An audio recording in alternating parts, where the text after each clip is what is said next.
Welcome to Design Your Life in Business, the podcast for leaders by Bright Mind Consulting Group.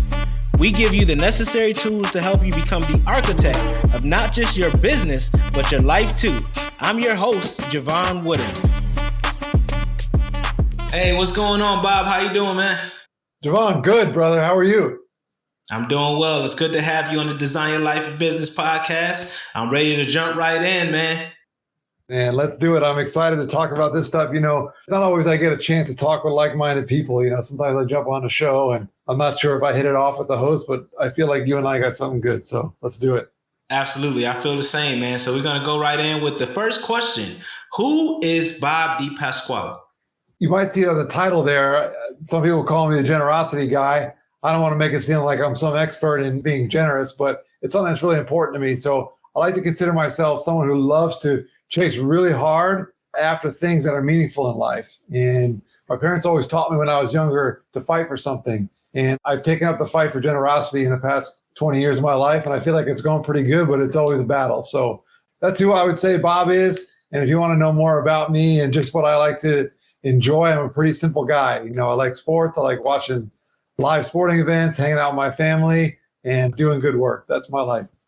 Hey, man, we sound alike. You know, I love the same things. So, but I got a question, like what life events made you so focused on being generous? For me, I have a pretty crazy story, and it really revolves around the thoughts and ideas of one gentleman. Now, depending on how much time we have, I'll share the whole story for you. But it's one of those things where, you know, transformation happens, but it's not an overnight type of thing. I think a lot of people experience in their lives over time, you realize that your experiences really shape who you are. And for me, I have one specific period of time in my life that was really impactful, but it's honestly taken me, as I mentioned a moment ago, a couple of decades of really working through that to make it, to kind of get to where I'm at today. So, you know, I'd love to share that story. But ultimately, I think it's really important that we understand in our lives that certain things happen, but it doesn't mean we have to understand we don't learn all the lessons right away. It takes time. It's a journey. And you got to understand what you've been through over a period of years and decades to really get to where you might be at today. Yeah, absolutely. I mean, there's sometimes you're in it and you're like, why the hell is this happening? I can't see the lesson. This sucks, right? So I get it. So don't hold back, man. Let us know the story, because I think it's really important for the listeners to understand, like, you know, what gets you to come full circle to focus specifically on generosity, because it's not really a word we hear often. You know, we hear compassion and kindness and all those, but generosity in and of itself is different. So let us know the story, man, on what sparked that. Yeah, absolutely. So let me start when I was 18. My life up to that point, I really couldn't have many complaints. I loved growing up, you know, in my town here in South Florida. For the most part, I was born in New York, but I wanted to go back to New York for college. And I don't know about you, Jevon, but when I was 18, I felt like I was invincible. I didn't think. We all had that feeling.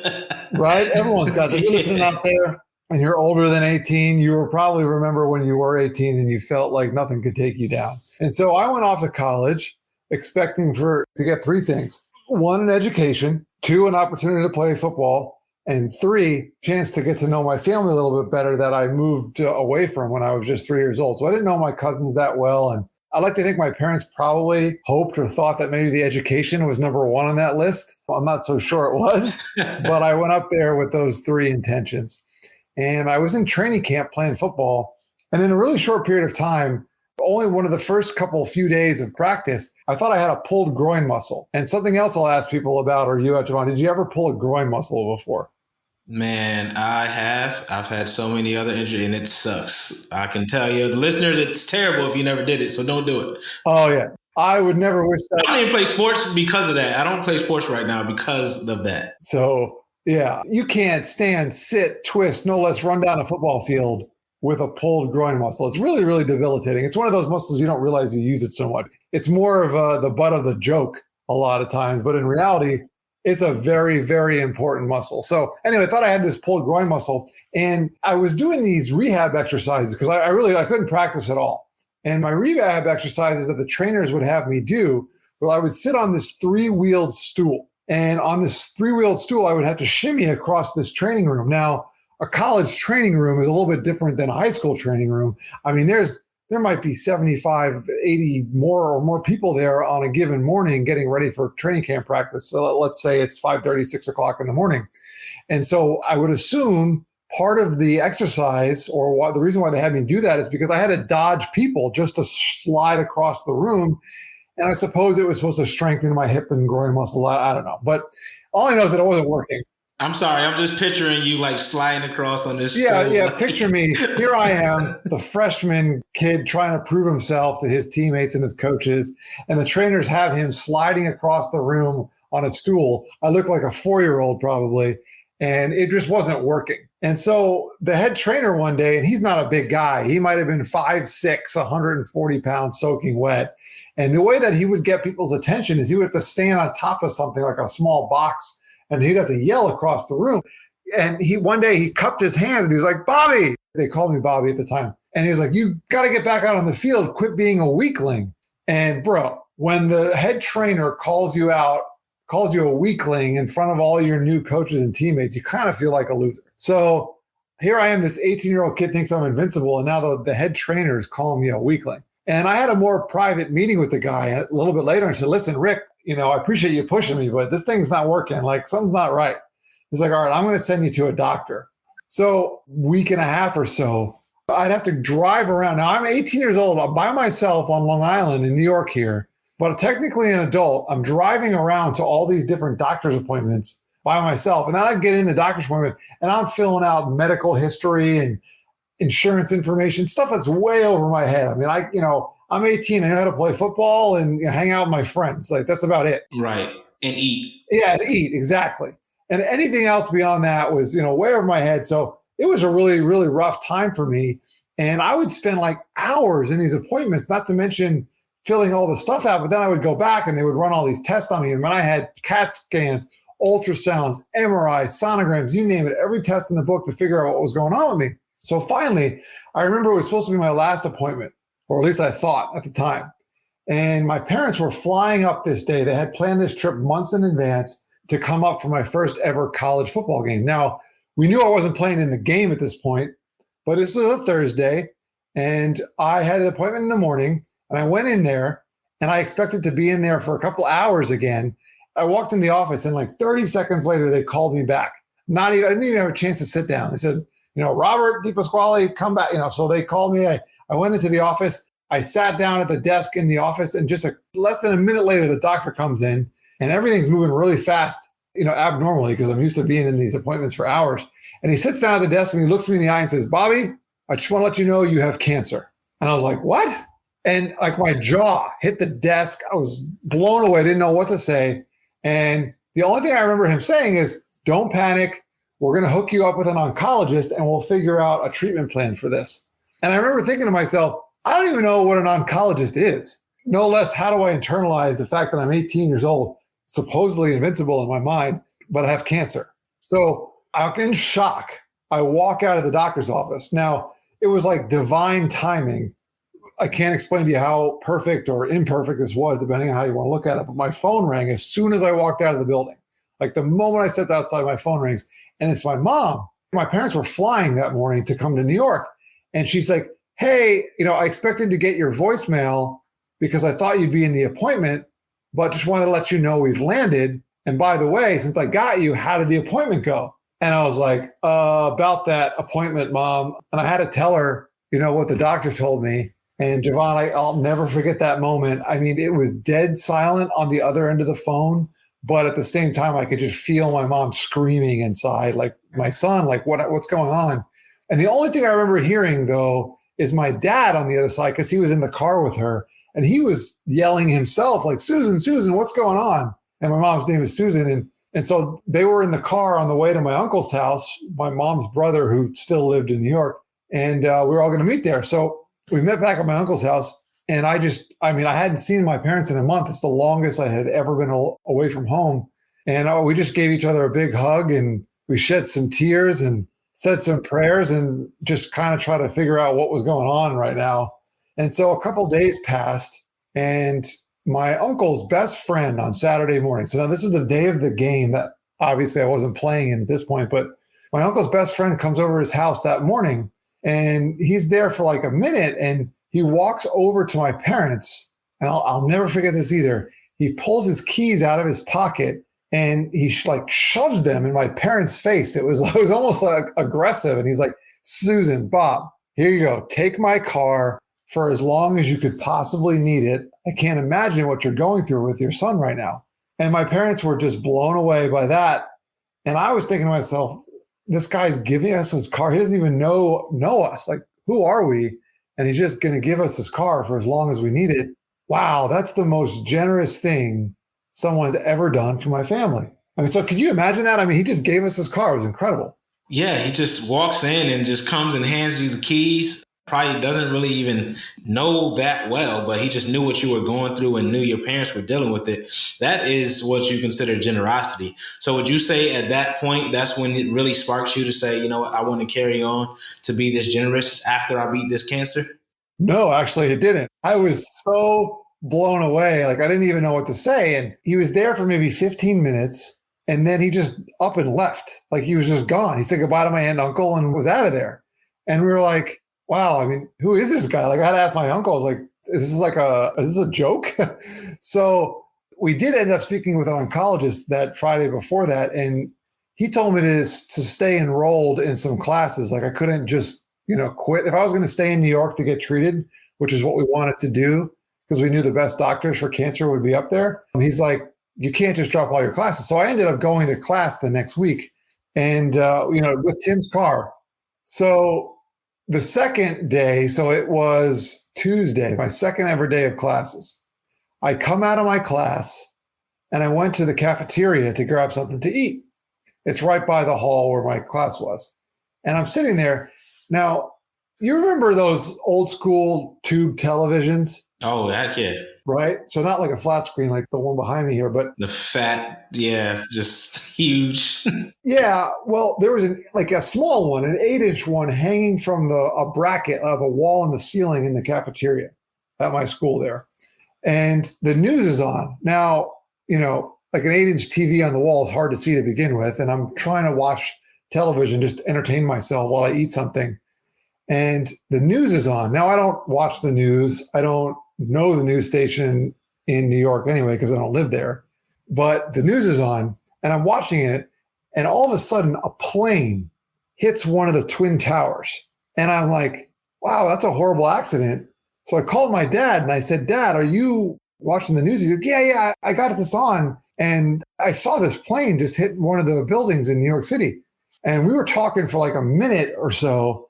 And then all of a sudden, bam, a second plane hit the other Twin Towers in what we now know as the 9/11 terrorist attacks. And my dad's like, well, that's not an accident, son. You better come back to your uncle's house. So I hopped in the car. I sprinted out of there. The breakfast burrito that I was eating is probably still there. I just left everything and I hopped in the car. Now, subsequently, I actually have a master's degree in broadcast journalism and I worked in radio for a period of time. But what would normally be a 15-minute drive took me 9 hours. And I listened to the whole broadcast of 9/11 as it was happening, like the whole day on AM radio, driving with the burning towers in the distance. Because remember, I'm in New York now. And I ended up running out of gas in my uncle's neighborhood. Now, I can't imagine if I would have ran out of gas on the highway, who knows? But it was just the most riveting 9 hours of my life. I mean, I can never describe it in detail. All I know is I just remember just staring. And I don't even know how I was driving, listening to this whole thing. And yeah, absolute autopilot. We ended up having to push the car into my uncle's driveway because I had ran out of gas. And we're all looking at each other. And the thought that crossed my mind was, just a few days before that, we were questioning, and we still are, my own life. And if I would be around for very much longer, considering the disease that I had. But now all of a sudden, the whole world, or at least it felt like that, especially if you're up in New York at that time, it felt like all of humanity was being threatened. And I went from this 18-year-old invincible kid thinking I had the world, under my control to suddenly feeling I had lost all control and life was almost over. And it turns out that we don't know how long or how much time we have here on Earth. And it's interesting because we were trying to get a hold of my uncle that night, the whole day actually. And he was supposed to fly home to New York. He was on business in Denver the night before. And finally, at about 8 o'clock at night, he finally got through on the phone and said, "Hey guys, I'm really sorry. I bet you've been panicking. You've been worried about me, but I'm stuck in Denver. My flight never took off, but the phones have been out. And I'm glad I got a hold of you now, but just want to let you know I'm okay." And my aunt was going to hang up the phone. She was totally relieved.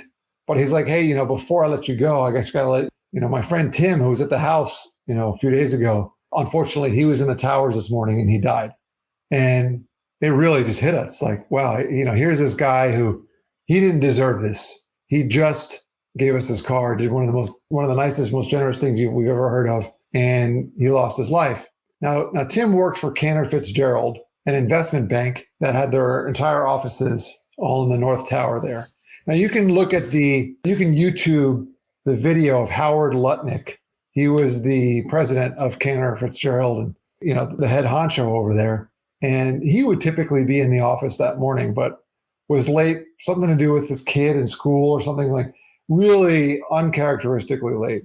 And he's actually one of the people who survived and was running from the collapsing building on the street there. But he should have died. And it's one of the most emotional press conferences you'll ever see. But I bring that up because he was spared. Cantor Fitzgerald was known for being a very generous organization. And I could see why Tim, my uncle's best friend, fit in well there because he was known for being a very generous person. And he would say something to the effect of, "You never know when your last opportunity to be generous will be." And I think a lot of people talk about you only live once. You never know when your last chance to jump off a building will be, do something really fun, do something crazy, do some travel experience or skydive, crazy stuff like that. And don't get me wrong, I think we should all take advantage of those things. But his thought was, we never know when our last chance to be generous will be, and to be radically generous. And it just so happened that my family was the last opportunity that he had to be generous. And you asked where that transformation came from, or, what point did I start thinking about generosity as something I wanted to focus on for the rest of my life? Well, I can't say that it was exactly at that moment, but it was definitely that period of time and the thought of Tim being a super generous guy and what he thought about generosity. And so Cantor Fitzgerald would donate office space to my uncle's foundation for cystic fibrosis. And luckily, no one from the office is typically in the office that early in the morning, so no one died in the terrorist attacks. But Tammy, who was the number one person at the foundation at the time, she was also uncharacteristically late. She would typically be the only one that's in the office. And she got stuck in the subway that day, ended up surviving. But the stories that she can tell are truly amazing. So, Howard Lutnick and Tammy Amaker were saved, but for whatever reason, Tim O'Brien wasn't. And we never know when that last opportunity will be. So I try to live my life by that mantra. And, I'm not always perfect. I'm not always generous, but I try to take advantage of those opportunities. Man, that's such a powerful story, Bob. I mean, you went through 2 life-changing events in a matter of days, right? Yet you're here with the abundance mindset, and you're not with the victim mentality. You're here sharing your story. What drives you to stay in that positive mindset, that abundant mindset, the mindset of giving, instead of being angry, instead of feeling like the world owes you or having that victim mentality? Well, 2 things come to mind. Number one, it's just not in my mindset. I mean, when I was diagnosed with cancer, I knew it would be hard, but I was determined that I would beat it. And I come to find out that other generous acts and other things in life were required for me to beat it, but that's just how I think. I don't think, what can't I do? I think about, what do I have the opportunity to accomplish? And it's not as simple as, what can I do? Because I think what you can do is easy because you can do it. The true opposite of what can't I do with a growth mindset is the things that you have to figure out, the thing that's going to take a challenge. So that's number one. That's how my mind thinks. I guess I'm blessed to have that mindset naturally. I like to figure things out. I want to learn. I love having conversations like this because I feel like I learn something every time. And so that's number one. Number two is I feel a tremendous amount of responsibility deeply in my soul and my heart to use what happened to me for positive in the world and to help other people. And so not a day goes by, Jevon, where I don't think about that period of time in my life. Now, some days it's as simple as, wow, that was 20 something years ago. I can't believe I'm still alive. Praise the Lord. Then there's other days where I think about it deeply. There's days like on the 9/11 every year, I get emotional, so it depends on how I think about it and how I work through it, but not a day goes by. This is not an exaggeration that I don't at least think about that period of time in my life, just at least a little bit. And that always reminds me that whether it's my wife or my friends or other people in my family or the person on the other side of the world who heard a podcast interview with Jevon, that I feel a tremendous amount of responsibility to help other people realize the value of radical generosity. So 2 things here. One is, what do you perceive as radical generosity? So I get this question all the time, and I love answering it because I think radical generosity means different things to different people. The one key thing that you have to understand, though, is that I like the word radical because it gets people's attention. It's a little bit of an attention grabber, but radical doesn't mean bad. Radical doesn't mean dumb. Radical doesn't mean hasty, but I think it gets these connotations sometimes in the world because we look at the crazy things that people do and we might call them a radical. But radical, what it really means, the dictionary definition, if you look it up, and different dictionaries have different words, but essentially what it means is something that wouldn't be otherwise thought of naturally or initially by other people, right? So it's just a different way of thinking. So when you think about generosity, most of us might assume that generosity is giving money to somebody or even giving something else. But the idea is that you see someone in need, someone else is doing it. It's clear, it's obvious that it's the right thing to do. And those things are good. Don't get me wrong. You should always do the right thing and never underestimate the power of a simple, generous act. But radical generosity is truly doing something out of the ordinary or something that someone else might look at you a little funny and say, why would he do that? Just like Tim O'Brien did to my family. I mean, how many people would come over to somebody's house a couple of days after someone's diagnosed with cancer and just give them their car? Right. Not many that I know. No, that's radical. That's not normal. And so I encourage people to not only think about or not only try to be generous when everyone else is being generous or when it's normal, but try to be generous radically in situations or in ways that the average person might not even consider. And so radical generosity to me is taking advantage of opportunities to be generous that the average, and I hate to use the word average because I think we're all above average in certain ways. It's just a matter of when we tap into it. So maybe a better way of wording it is radical generosity is taking advantage of our own opportunity to use our gifts and skills that are above average to do something generous. I love that. So the second question I have, and thank you for sharing that, Bob. The second question is, someone struggles with generosity or even finding ways to be generous. What are some tips you would recommend for them? The first thing is understanding what's meaningful to you. I think the reason why you're generous is not for selfish gain, but I think we would all be foolish in misunderstanding the fact that there is fulfillment in generosity. And I often reference this TED Talk and my friend Wendy Steele, who's the founder, president of an organization called Impact 100 Global. Check them out. They do great work, especially if you're a lady. And they bring cohorts of women together to do excellent work in financial giving and also sweat equity, if you will, in the charitable space. But she has a TED Talk that's probably 12, 15 years old by now. She talks about oxytocin, the bonding hormone, and how this hormone is essentially contagious. And that there's 3 parties in most giving generosity situations. And most of us have received a gift before. I mean, my birthday's coming up in a couple of days as we record this. I'm sure some people are going to get me gifts and it's going to feel good. I'm assuming you've gotten a gift before, right, Jevon? And it feels good when someone gives you something. Feels amazing. Right. It feels awesome, especially when it's something you need. So anyone out there who's listening to this and wants to get me a nice birthday gift, please, I want to feel that. But number 2 is it also feels good to give, especially if you're giving to a loved one or friends or family. But even if you're giving to someone that you don't even know, you also get a hit of oxytocin, and there's a little bit of a bond that you get between giver and receiver. It's the same hormone that women experience when they give birth, and that's the bond between mother and child. So this is scientific. This is not just me talking off cuff here. So, but the third parties, and we don't realize this as much I think we understand what it's like to be the receiver and the giver, but also the third party onlooker of a generous act receives a hit of oxytocin too. And that's why it's heartwarming when you watch something on the news or you watch an Instagram reel or a TikTok of a really generous act, someone doing something really nice. You get that feeling as well. And so my first tip for people is consider what you're uniquely capable of offering. Like, what are your gifts and skills that you're best at? I think we underestimate our capability of being generous. My research over the years has determined that humans have a natural desire to be nurturing and generous to other people.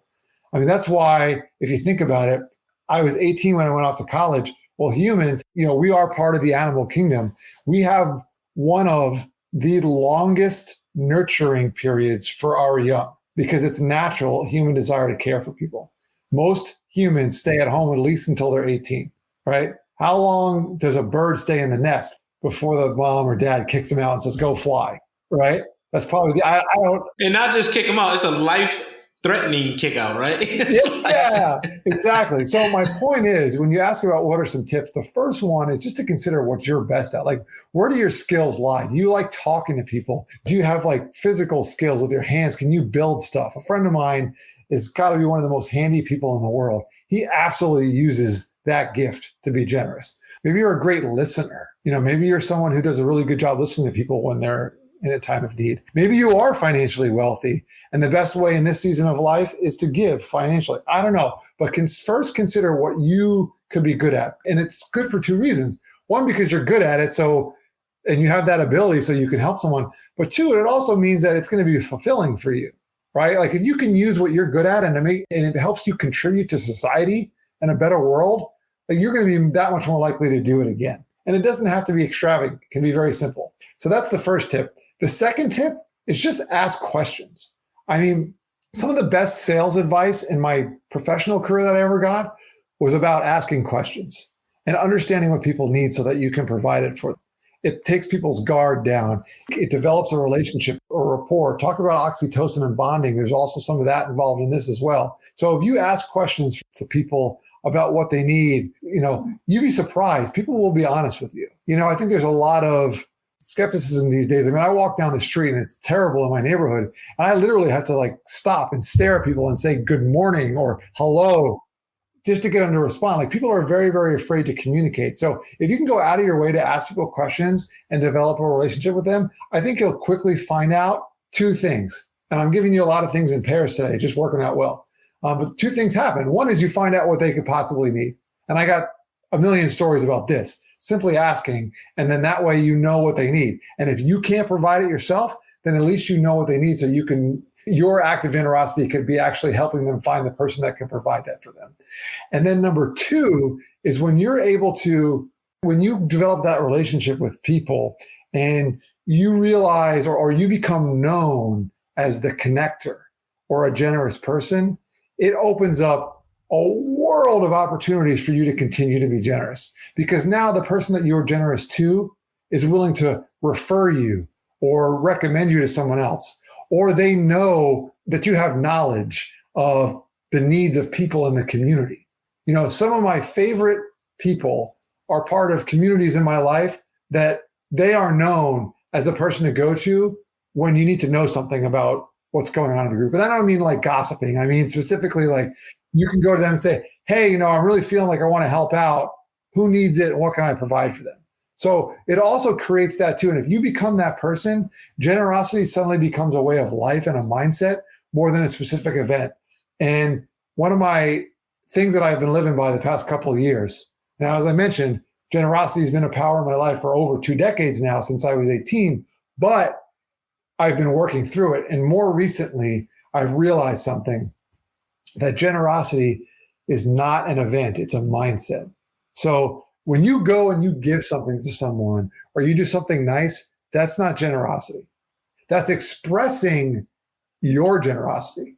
So you can't say, a lot of people have given stuff to somebody before, but that doesn't mean they have a generous mindset. That just means that they were either told to, they had to, they caught lightning in a bottle and it was the perfect timing, right? That is not going to ultimately provide you long-term benefits. it's the mindset. So you really want to consider that. So anything that you can do to nurture the generous mindset and not necessarily concentrate on specifically giving one thing or creating the perfect ideal environment or Instagram worthy post of the giving that you did. That's not going to build a generous mindset over time. And so if you're just trying to get started, start building the mindset first. No, I love that. I mean, yeah, it is a mindset because you have to be in an abundant mindset. You have to realize that what you're giving is not a finite resource, right? Because you're giving from, like you said, you're giving from your abilities, your capabilities. So you're pouring from a full cup, so to speak, as they say. Yeah. So thank you.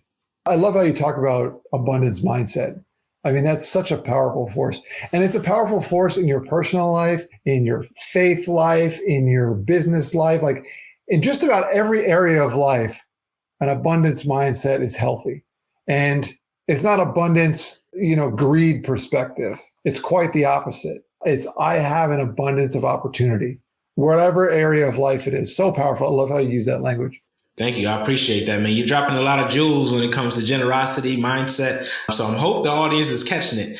So I got a question, man. You started off in financial planning. We see it in the background if you're watching this, right? You started off, you're a CFP, ran a pretty successful firm. So what made you switch from that to speaking about mindset and generosity? So I mentioned earlier that I have a master's degree in broadcast journalism. And I don't mention that to brag on my education, but I spent a lot of time studying. I mean, I worked really, really hard to get that degree. And I thought I was going to work in sports radio the rest of my life. If I wasn't going to be an athlete and play sports, and since pretty early in my college career, I had to stop playing, although I did get back out on the field. But it became evident to me at that time that sports isn't going to be my whole life, or wasn't likely going to be my whole life. I always kept my mind open. And while I was at the radio conglomerate that I was working for, there were some questionable, moral practices related to money and how they were treating some of their customers. And I had been getting recruited by a guy in the financial industry, and I put him off. One day I told him, I'll call you back in 6 months. And I think I just said that just to get him off the phone. Well, when I realized what was going on, I had a couple of days off during the holiday season, and I actually called the guy back. And I'm telling you this because I never expected to actually go into the financial world. Decent or good math student when I was younger, but I wasn't really into numbers. I was into communication. Come to find out that a lot of what we do in this profession is about communication, especially now that we have all these calculators and software and tools on the computer to run all the numbers. But I ended up taking the job. He wined and dined my wife and I, and ended up recruiting me to the financial industry. Now, part of the reason why I took that job is because I thought to myself, man, if in the radio business, there's questionable money practices going on, I can only imagine what's going on in the financial industry. And going back to that mindset that I have about solving problems and figuring things out, it is where it got me. I said, you know what? I'm going to go into the belly of the beast. There couldn't be any more strong prevalence of financial fraud and issues and questionable practices than actually in the financial industry. So that was my thought. That's why I took the job. And come to find out, I was pleasantly surprised after years of working there that there's actually a lot of people who aren't greedy with their money. Many, many people and families that I met with over the years were extremely generous, or at least they wanted to be generous. The problem is there were so many messages in the world telling them that they weren't good enough, the opposite of the abundance mindset. And you talked about victim mentality before. There was a lot of people out there who I could just sense they had this amazing desire to be generous, but they didn't believe that they were capable of. Whether that was because you had to have a gazillion dollars, or you had to own a business, or you had time. They just didn't have the time to be a giver. All these, in my opinion, lousy excuses. But you can't say that to people. You have to walk them through the process. So a couple of years ago, my business partner and I, what better time than during a pandemic to start a business? We actually decided to leave the firm that we worked for. And we loved working there. The people were awesome. They were an extremely generous organization. They taught me about all the financial ins and outs of generosity. I kind of deal with taxes and philanthropic planning and estate planning and all these different things. So I loved working there. But people started asking us to really drill down and help them be as generous as they could possibly be with their money and their other resources. And so we had to, if we wanted to be able to work more time in and be compensated for that work, we had to change business models and start our own company. So that's what we did. And so, yeah, we built a successful practice, or I did for many years, until my business partner joined my practice, and we worked together for many years before we decided to leave. And so we did it. And we started our firm, Initiate Impact, and it's all about focusing on wealthy families, but wealthy families in more than finances. In some cases, not even their finances, but wealthy from an abundance mindset perspective. And that's why I love how you use that so much. And we work with families now. We do manage their financial resources. We take care of all their financial transactions. But I think our true differentiator is us helping them work through their generous mindset and their family's mission, and helping them live that out, helping them not just cut a check to their favorite charity, but get involved. Where should they go? Should they start their own foundation? Should they travel the world to serve people? Like, where do they want to go, and how can they get connected with causes that are most important to them? And so that, our expertise is really morphed into this giving advisor, generous mindset coach type of space. And it's been really, really fun. I love doing this work. Yeah, I love how you combine the two, right? Finance, mindset, generosity, or the three, really. That's pretty awesome how you did that, man. You have a blog on your site, right? And I found it pretty interesting, man. You have one of them talking about aiming in the middle. Can you expound on that? Yeah, absolutely. So I cannot believe it. I'm coming up on 3 years of weekly entries to the E-Impact blog. And I started that blog before I started my current business. And the topics come from all over the place, but I love to listen to podcasts and be a guest and host. And I like to read. Well, I like to listen to books now. I don't read as much. I'm probably guilty of being overstimulated like the rest of us. But the aiming in the middle, that entry, I can't remember how long ago I wrote that one. Probably not too long ago, maybe a couple of months or so. But I find that in today's world, everything is so extreme, right? We need stuff immediately. Our social media puts news and information in our hands right away. And we think that in order to stand out or to be the best at something, you have to be the most extreme. I don't agree with that. And oftentimes in the generosity space, aiming in the middle is a darn good place to be. Because if you overextend yourself and something doesn't go well, you could really, really set yourself back. But at the same time, radical generosity requires you to have some pretty aggressive intention. You can't just let it come to you either.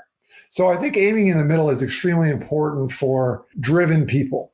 If you're the type of person that finds yourself, you might call yourself lethargic or maybe undermotivated, it may not resonate as much with you. But if you're a highly driven person and you love to get stuff done, you're a business owner, you might consider yourself a high achiever or type A personality, I think aiming in the middle is really important. Now, let me be clear.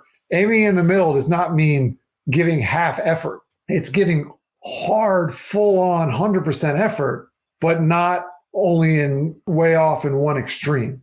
It's giving full effort in a place in your life where flexibility is possible, right? Because you think about it, if you've ever heard the example, you can read, and there's documentaries and data about air travel and nautical travel as well. If a ship or a plane or some kind of vessel is off 1 degree from their direction they need to go, in one day, they could be, I wish I remember the statistic off the top of my head, but in a very short period of time, they can be way off. And so the farther off from center your aim is, and the faster you're going, the farther off you'll be from your destination. So my point is, if you're a fast moving mind, aggressive, go-getter type of personality, you really need to be careful for this.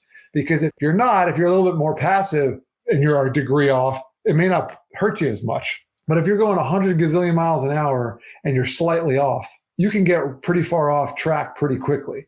So the idea of aiming in the middle, it's going fast.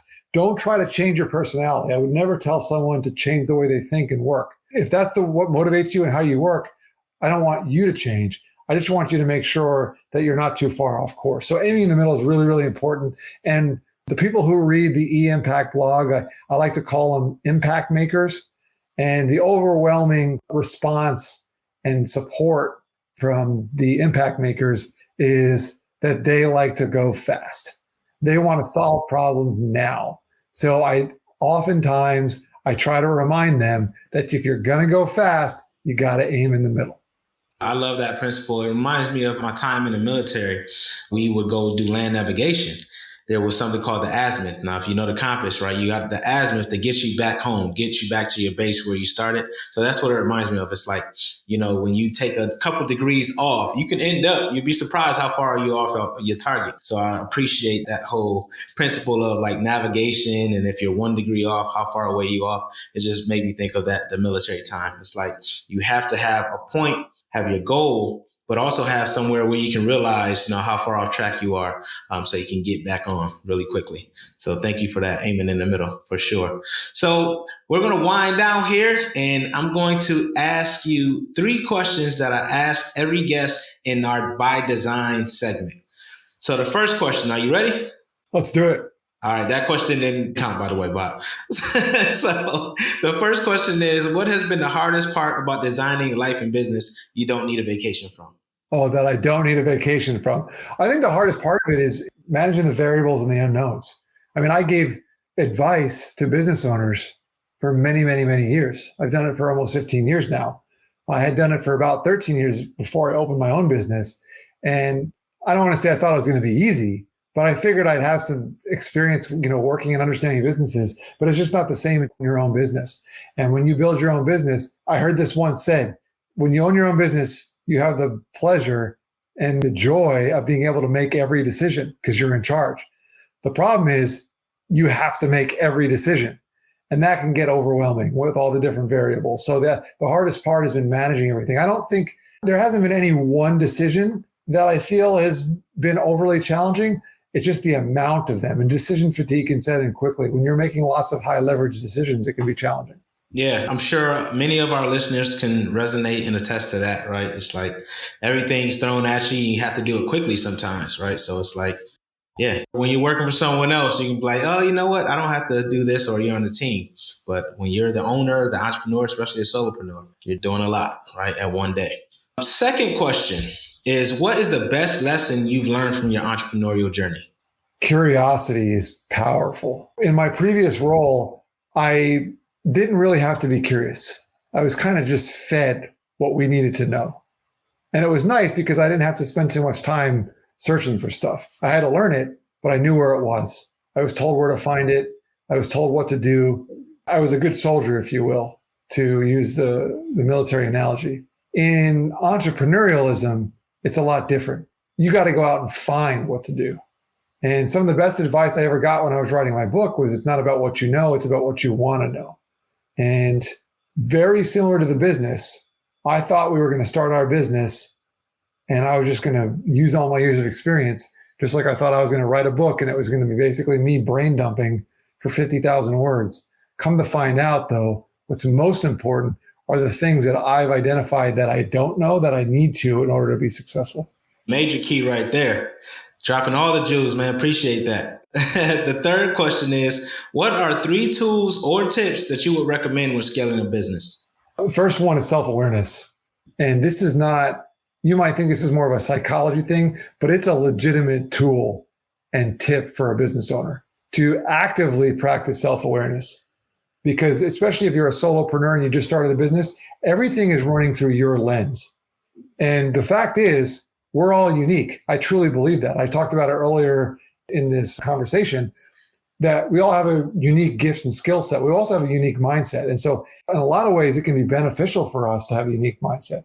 But the one way, or one of the ways that it could potentially hurt you, is if you don't consider other people's perspective on things. So practice, I would say, at least on a weekly basis.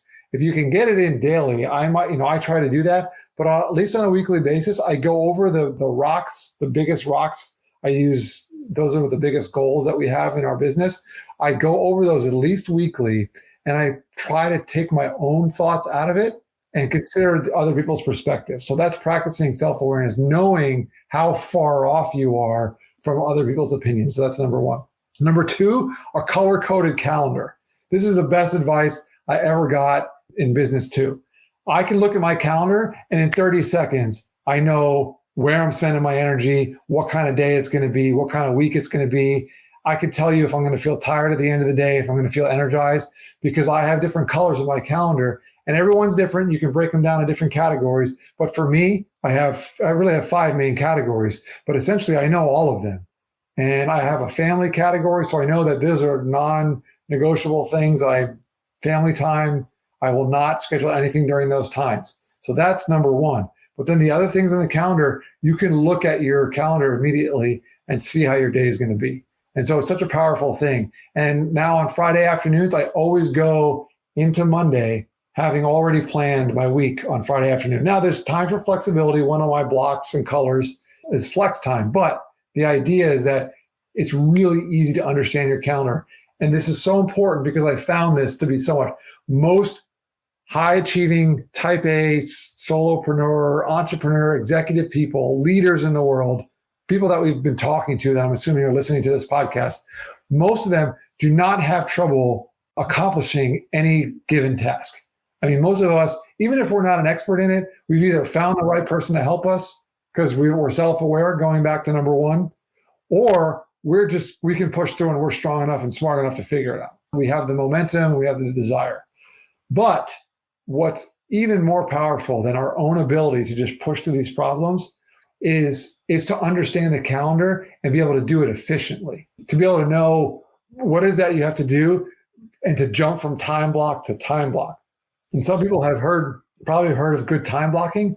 This is like, in my opinion, like the exponential factor of time blocking. Yes, you want to be time blocked, but you also want to be color coded so that the blocks make sense in your mind and your brain just fires. It's like when I see a red block, I know that's podcasting and media in general now. Like my brain gets so excited. It's like a dopamine hit before you actually get to experience the vacation. Like your mouth starts watering before you eat dessert. It's the same concept. I get fired up because my brain is already prepared. So color code, long-winded answer, but color code number 2.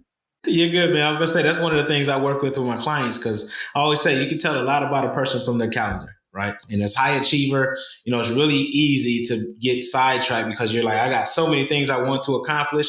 But when you actually have the discipline to look at the calendar and do what it says to do, it makes it so much easier, alleviates a lot of the stress. And, you end up having more energy at the end of the day than you typically would trying to figure it out on the spot. So that's great answers, man. Great tips and tools.